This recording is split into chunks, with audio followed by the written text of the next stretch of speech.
Hi guys, welcome back to my channel. For those of you who are new here, my name is Donna, and for those of you not new, thank you so much for continuing to come back and support my channel.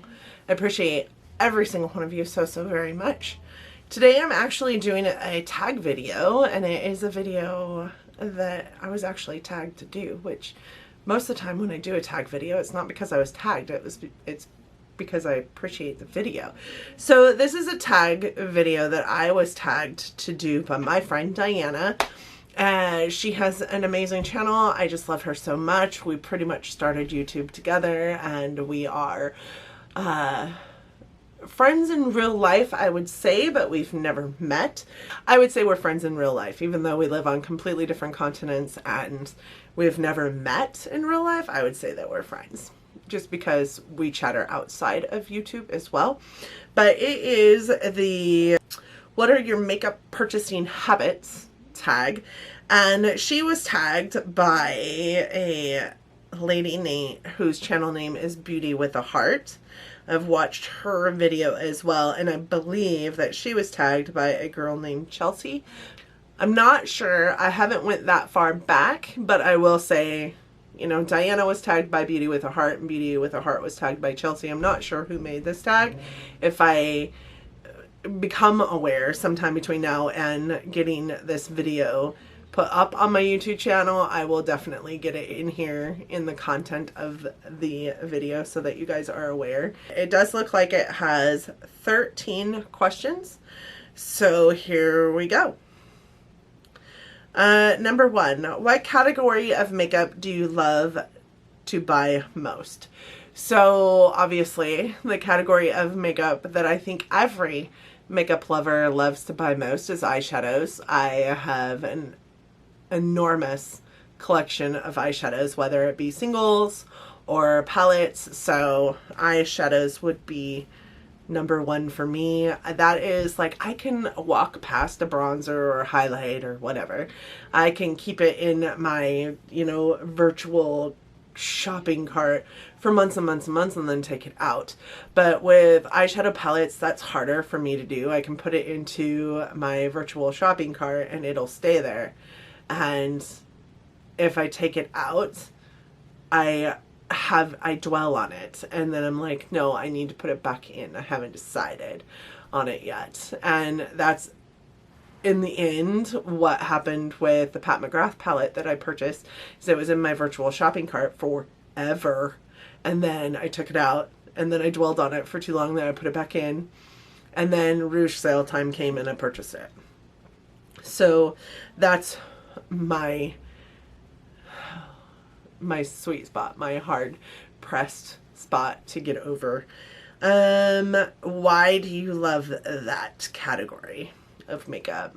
I think that you just can be a little more creative with eyeshadows than you can with a lot of other things. Like, I think that you can be creative with blush because you can, like, Lauren May Beauty talked about blush draping, I think she called it, where you put it, you know, on your forehead and your eyes and onto your cheekbones and whatnot. And I do that to some extent. My blush goes into, you know, onto my temples and down my cheeks, sometimes over the bridge of my nose.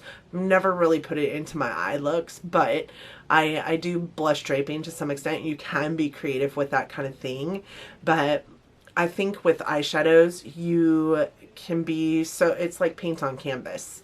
Like, you can be so much more creative with that, and I think that's why I find it harder to just walk past a beautiful eyeshadow palette than I do other things. 3A, so I guess there's 2 parts of question 3. 3A, have you ever bought anything just for the packaging? Yes.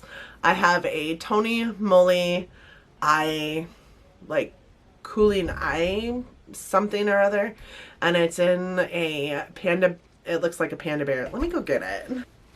It is called the So Cool Eye Stick, and it looks like a panda bear. And after I have had it for almost since the beginning of my channel, and I think I've used it a handful of times. And since purchasing that, I've decided that it's really stupid to purchase things for the packaging. The packaging is not what you're purchasing it for. It's the product inside of it. And if you're not going to use the product inside of it, then why purchase the product, even though the packaging is beautiful? There was another thing, another highlight that I purchased because of the packaging and how it was presented entirely. And it was one of those Too Faced highlighters in the heart, the mirrored like heart packaging that looked kind of like, was faceted on the inside and kind of looked like a diamond, but it wasn't the diamond ones. I purchased that one and it was a horrible highlighter. So I think between the two of those products being purchased for the packaging alone, I decided at that point in time that I couldn't do that anymore. Don't buy a product just because of the packaging, because again, you're not using it for the, you're not purchasing it to use it for the packaging. You're purchasing it for the use of the item inside. So if you're not going to get use out of the thing, then why purchase it for the packaging? And I don't collect to have it sit on top of my vanity. I collect to use. So don't purchase for the packaging. It's my words of wisdom for you. 3B was, what was it that made you fall for the packaging? What attracted you to it? How did it apply when you were satisfied or dissatisfied with the product, even though you only bought it for the packaging? So I think I answered that in answering 3A, that the highlight, it just wasn't as beautiful as the packaging was. It was a nice, really pretty rosy highlight, but it didn't show up on my skin hardly at all. I felt like I had to pack it on to get it to show, and then when I packed it on like that, it just created the look of more texture than what is actually on my face. And as far as this goes, like, I've used it, there's nothing wrong with it. I still have it in the top shelf in my vanity because I do like it. It just doesn't do anything for my eyes. It says cool, so cool eye stick, sure, but I find that I can get the same sensation from this that I get from any other eye cream that I use. So number 4, what makes you excited about a product and what attracts you to the products? So what makes me excited about a product is, like, at this point, what makes me excited about a product is like color arrangement. So the story of the shades that are in whatever. What also gets me excited is the different textures to the things within the item. And what also might get me excited is, I think that's it. I like color, story, and texture. So if it's, and as I'm starting to learn a little bit more about myself, I know that I don't need 50 rainbow eyeshadow palettes, but I do like a good rainbow eyeshadow palette that has different textures in it. I'm finding that I love Natasha Denona for the textures that are within her palette, and I'm hating things like monochromatic palettes. Like, I know that I have had a couple monochromatic palettes that I have worked through in my palette roulette series, which I can link one up in the cards for you guys. And I'm finding that I don't really like them. I like a palette that has multiple amount of shades in it. I'm also finding that I like, a neutral eye far less than I like a colorful eye, but I will do them and they look beautiful nonetheless. So neutral versus color is not necessarily a big thing for me. So I think that what makes me excited most is color, story, and texture than anything else. Number 5, do you buy certain products to collect or add to your collection even though you know you won't use them? No. So I have this horrible habit of buying things that are pretty, but I won't buy them if I don't think I will use them. I just don't have the kind of money to frivolously spend it and toss it away, which is what I really think you're doing when you're just buying to collect and not buying to use. I do buy to collect, but I also have the mindset in my head that I will use that product as well. And if I start to use it and find that I can't use it anymore because it's not something that I appreciate or love, then I will pass it on to somebody who will before it hits that expiry point. So, number 6. What products have you been most disappointed by? Bottom 3. Most disappointing, I think, would be that highlight that I was talking about from Too Faced. It showed more texture on my skin because I had to build it up too much to actually show like a normal highlight would show on my skin. So that was definitely disappointing in that those were not cheap. They have beautiful packaging too, so the product inside should be beautiful as well. I would say that another one would be my Kat Von D Alchemist palette. I remember searching everywhere for that palette. It was sold out, and then it was sold out, and then it was sold out. And then I happened to be visiting my family in the Seattle area, and I went to a Sephora over there, and they had it, so I purchased it, and it just wasn't everything that I thought it was going to be. It was super powdery, and there wasn't a whole lot of payoff even when I was putting it over top of shadows that I was normally wearing, and you just had to do too much to make it work. So that would be another one. And I don't really know what another one would be.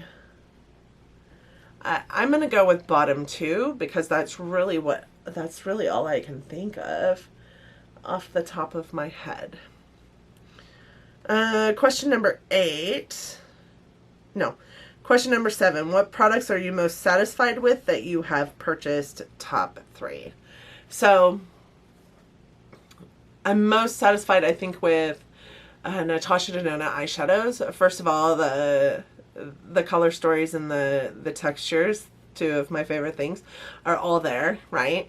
I also feel like there should be like this elevated sense of what to expect from a brand that costs so much, and I feel like she hits all those buttons. Like, I feel like those boxes are checked because you're looking for blendability. Does it blend? It could basically blend by itself, and I say that because I'm not a person that blends very great.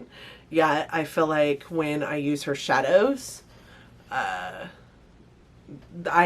don't wonder about the formulation.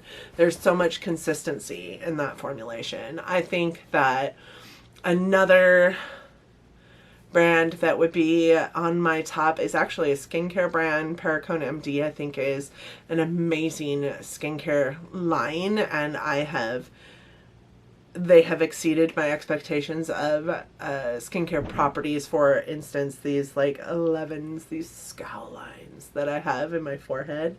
I use their deep crease serum every single day, and I find that they have not dissipated entirely, but they are far less noticeable. And I've never found another skincare brand that has worked that effectively on my skin and not caused issues at the same time. So that would be another one. And then ColourPop. Like, ColourPop's pigmentation, the textures of their multiple different shadows, and the fact that you can get them so inexpensive, that exceeds all of my expectations as well. I think that those 3 brands are brands that I have been most impressed by, and brands that I am most satisfied with. When I purchase a Natasha Denona palette, it's very rarely, there's very rarely anything that I can say poor about that palette. Granted, I've heard all of the discrepancies between the All Matte, the Safari palette, and the Biba palette, but I don't have either one of those palettes. Those color stories didn't speak to me as much as some of the other color stories have, so I don't know much about those, but those are the products that I would say I'm most satisfied with, would be Natasha Denona, ColourPop, and Perricone MD. 8, A and B, I'm going to read this all at the same time because I feel like I didn't with 3 but yet answered. So, is there any special brand you buy everything from, or almost all new releases? And is it because you like the brand or you like everything from the brand? So I don't have a specific brand that I buy everything from. I don't think that there is any one brand out there on the planet that anybody wholeheartedly stands. And I think that that is because, like, not everybody is, there's not one brand that's going to make something that is solely geared towards one person. It is solely geared towards every person. So there's nothing, like, as much as I like Natasha Denona, there's not every palette of hers out there that, like, speaks to my soul. Every single palette that she has doesn't speak to my soul. Like, I don't find joy in every single ColourPop eyeshadow that is out there. I don't find joy in every single ColourPop product. I hate their liquid lipsticks. And I'm not a huge fan of their liquid eyeshadows, but I do love their highlighters. I do love their Super Shocks. I love their powder eyeshadows. You know, there's nothing one brand can do that I think would be solely enough for one person to buy everything from. If I came close to, nope, I would venture to say that there's not even one brand that I come close to, because even like ABH, which is right on the top of my mind right now as far as having a lot of palettes from them, I have I have 5 of their palettes, but I have 4 Natasha Denona palettes. Nope, I have 5 Natasha Denona palettes. I have 5 Morphe palettes. Like, I don't buy solely from one brand ever. Not any one brand out there speaks to me and me alone. Not that that was the question. The question wasn't, is there a brand out there that speaks to me? But, I mean, that's my thought process when thinking about, you know, buying everything from any one brand, is there's not one brand out there that I can say I feel like speaks to me with every single launch. Number 9, is there any brand you don't buy anything from, and why? So there are some brands that I don't have things from, but it's not because, I would say a lot of it is not because of me not liking the brand, or me not, you know, me having canceled the brand or whatever. It's, you know, the sheer cost maybe of the brand. Like, I just recently tried something from Charlotte Tilbury, but it wasn't, before that point, it wasn't because I didn't want to purchase Charlotte Tilbury. It's because of the sheer cost of her product. Tom Ford would be the same way. Like, I have a few things from Marc Jacobs, but I can't buy everything from Marc Jacobs because of the sheer cost.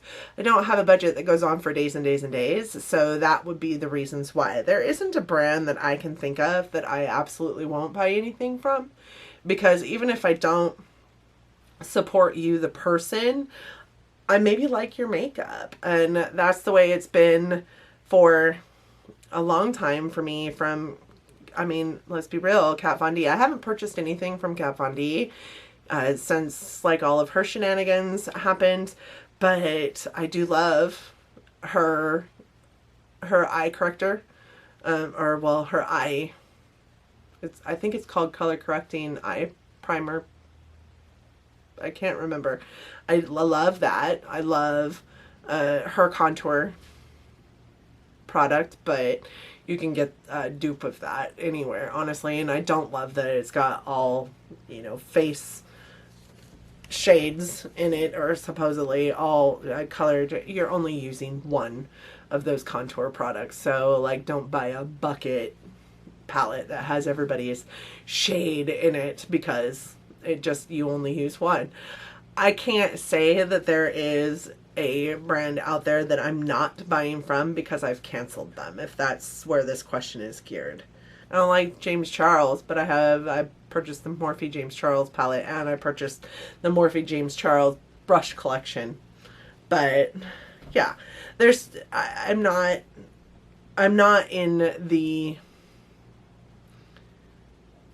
the person that cancels somebody and, like, doesn't buy from anything that's got their name attached to it. That's just not how I roll. Most of the time when I don't buy from a brand, it's because of the sheer cost of it, or how big it is, or how small it is. Number 10, where do you prefer to buy your makeup from? Is there any resellers you recommend?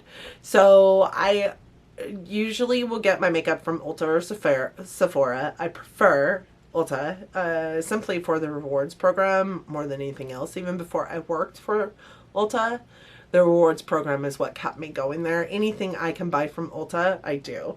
And I typically do most of my shopping online because it's just easier.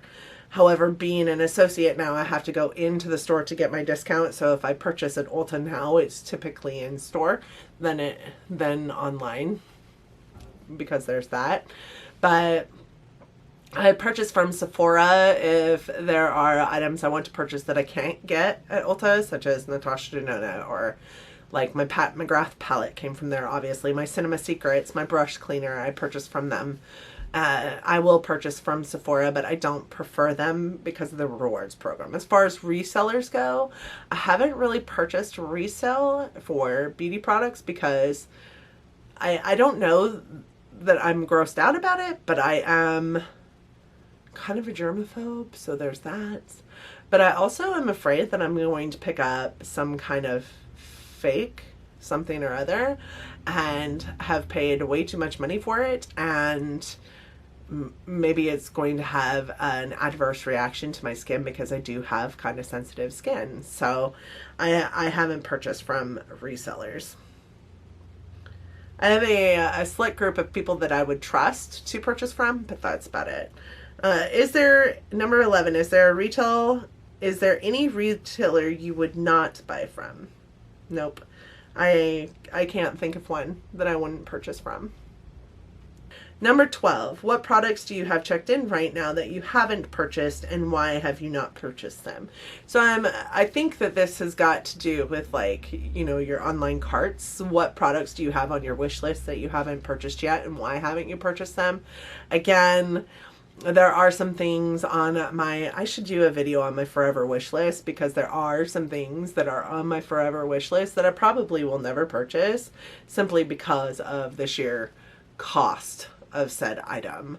And typically when I don't purchase an item, it's because A, I don't need it right now, or B, it's the cost factor. The cost factor of it really gets in the way for me sometimes. I don't, like I said, don't have a budget that goes on for days. I have 6 kids that I have to think about, you know, raising, feeding, you know, bills I have to pay, things like that. And I work and I make a good living, and between my husband and I, we do pretty well for ourselves, but there's still a level of I can't purchase that because I have not enough money to. Natasha Denona has a blue-green palette that I haven't purchased and it's on my forever wish list, but it's $238 or some ridiculous cost like that for a palette. I won't do that. And for a long time she was on my no list, my forever wish list, because I wouldn't spend $129 on her palettes. My kids did me damage by purchasing me my first Natasha Denona palette, because now I just want all of her palettes. But that's where we sit with that. If it's not purchased by me yet, it sits in my cart, it's because it's too expensive in my personal humble opinion. And even with a 20% discount, it's still too expensive. So for, like, say, Rouge, you know, coupon or whatever. And the final question is there any products you really want but have not bought because of the price? So I think I've answered that all throughout this video. Like, if I want something, here's how my world works. If I want something and it fits within a budget and I can get it on a deal, because I try not to buy anything full price, then I will purchase it. And that's pretty much how it goes for our world entirely. So my husband is the same way, and my kids, like, if they need something or want something and it's of a good price and I can get a deal on it, then we will probably purchase it. But there are things that we have on our list of things that need to be done. Like, my bathroom needed to be redone. Like, that comes first. Food comes first. Bills come first. So sometimes there are things that sit on my wish list forever, which is why I said I should do a luxury wish or my forever wish list, because I have items that have been sitting on my wish list for years. and they will continue to sit there because either the price just isn't right or I just have other things to purchase at the moment. So I think I've answered that question all throughout this video. So that is the end of this tag. I hope that you enjoyed my answers, and for those of you who want to do this tag, please do. I will have a list of friends in my description box that I am tagging to do this as well. I think that it is a great tag. I think you really dive deeper into your spending habits for makeup and really get clarification for yourself sometimes that you maybe didn't have. I think it's a great tag to do. And thank you, Diana, for tagging me so very much. For those of you who want to do this tag and I don't tag, if you're a creator, please do it. Let me know that you've done it and I will go check it out for you. I will list down in my description box, A, the people that I have tagged, B, the questions for you, and C, the links to the other people that have done this tag in their video. And if I can find out the original creator, I will get that linked in there for you as well.